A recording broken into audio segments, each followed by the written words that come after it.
السلام عليكم ورحمة الله وبركاته، والصلاة والسلام على رسول الله. متابعينا الجمال عاملين ايه؟ ازيكم؟ ايه رأيكم بقى في الطبق البيتزا الجامد اللي قصادكم ده؟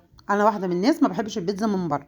بيتزا يعني بيت. تعالوا نبدأ ونشوف كده هنعمل بيتزا ازاي. انا جبت معايا ده كيلو من الدقيق بالظبط. حطيت عليه زعتر، بحب أوي الزعتر عليه، ورشة من الملح، ومعلقتين سكر، وبيضة، واللهم صل على النبي، ولبن بودر، وكيس خميرة. بص أنا بحب أحط كله على بعضيه، ومعلقتين من الخل. بعد كده جبت معايا كوباية لبن وكوباية مية. اللبن دافي والمية دافية، يعني أنا جبت كوباية وكوباية. وجبت هنا معايا نص كوباية من الزيت، وهي دي المقادير بتاعتي، ومسكتهم كلهم ضربتهم في العجين وجبتهم قصادكم اهو. يبقى انا جبت معايا الكيس الخميره، وجبت معايا رشه من الملح، ومعلقتين سكر، ومعلقه لبن بودر، وبيضه، ومعلقتين من الخل، ونزلت عليه ورشه من الزعتر.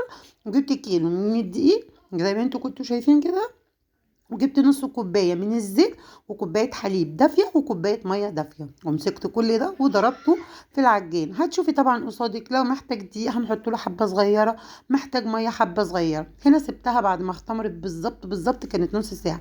دليل ان اللي صكوا الجمال ان الخمير ان العجينه عامله كده، ان المقادير بتاعتي كانت مظبوطه جدا. هنا طلعت الهواء منها، وبعد كده بقى هجيب معايا الصواني بتاعتي، هديها رشه من الزيت لازم يا جماعه. وهجيب معايا، قولوا معايا سميد اللي هو بتاع البسبوسه دوت، عشان طبعا البيتزا ما تلزقش مني. وهاخد بقى قطعتين كده، واقوم حطاها في الصينيه، وهفردها بالنشابه بتاعتي. عايزه اقول لكم ان البيتزا بتاعت البيت نظيفه جدا جدا. هي ممكن تكون يعني انا الكيلو دي ده طلع لي بالظبط 4 صواني من البيتزا. 2 الحجم دوت، و2 حجم وسط هعمله برضو معاكم. عايزه اقول لكم حاجه نظيفه وتحفه وجميله، وكفايه اللي انت عاملاها على ايدك كده، والخميره العجينة طلعت هشة وتحفة وجميلة.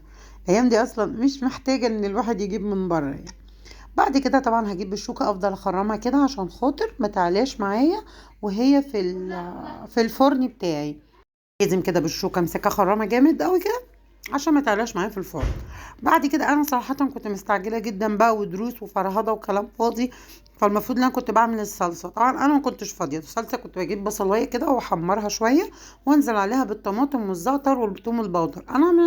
انا بره كده بنودي ونجيب في دروس اليومين دول. جبت كيسين من الصلصه، نزلت عليهم بكيسين من الكاتشب، ورحت حطيت عليهم معلقه من السكر، وقلبتهم زي ما انتم شايفين كده، وقمت حطاها. بعد كده انا بحب البيتزا قوي بالهوت دوج، انا عندي ما بيحبهاش قوي بالمارجريتا، بحبه لازم فيها هوت دوج. فهي انا عباره عن هوت دوج وفلفل فقط لا غير. حطيت بقى هنا الجبنه بتاعتي، هرشها كده زي ما انتم شايفين. التكه بقى المهمه، التسويه. بصوا بقى هتعملوا ايه في التسويه. طبعا احنا قايدينه قبلها بشويه، تمام. هنقيد الشوايه، اول ما البيتزا هتخش على الشوايه، تتحمص، تاخد لون حلو، مش تتحمص يعني، تاخد لون حلو كده، اصفر كده حلو، يعني لطيف كده اللي انت بتحبيه. هنطفي الشوايه وهنقيد الفرن. بعدها تاخد ده كده، تحس خلاص ان استوت من تحت، هتطفي عليها فورا وتطلعيها. الفرن بتاعك هو اللي بيطلع الحاجه ناشفه او طريه. الفرن هو اللي بيبوظ الحاجه. يبقى هي هتخش اول حاجه على الشوايه قايده، وبعد كده هطفي الشوايه وايد الفرن يا دوبك 10 دقايق 5 دقايق بالكتير، وهتطلعوها هتبقى معاكم بالجمال والحلاوه اللي انتوا هتشوفوه دلوقتي ده. بجد طعمه وجميله، والعجينه هشه وخفيفه. امشوا على المقادير بتاعتي، بجد هتدعوا لي فيها. بصوا اصلا لما هطلعها قصادكم العجينه هتبقى عامله ازاي. لو انتوا بقى معايا لحد هنا، نصلي على النبي كده مع بعضين عليه افضل الصلاه والسلام. بصوا بقى الهشاشان والطراوه كده بتاع العجينه، والزعتر كده ريحته طالعه فيها قوي كده بجد كانت حلوه قوي. بصوا بقى عامله ازاي، رهيبه. المستويه على التكه زي ما قلت لك، الفرن هو اللي بيطلعها ناشفه. بصوا عامله ازاي. بصوا بقى من فوق كمان طريه، بتمط كده، بتمط كانت جميله قوي. سبحان الله، انا بعملها ما بتقعدش يعني. انا عايزه اقول لكم زي ما قلت لكم، طلعت مع ال4 صواني. 4 صواني بقى ايه، انا بحب اعملهم على طول. والاولاد يبقوا رايحين جايين كده عشاء وغدا وعايشين حياتنا. بوريكم الطيران بتاع عامل ازاي، شفتوا جميله طيرانه الطريقه بتاعتها عامله ازاي.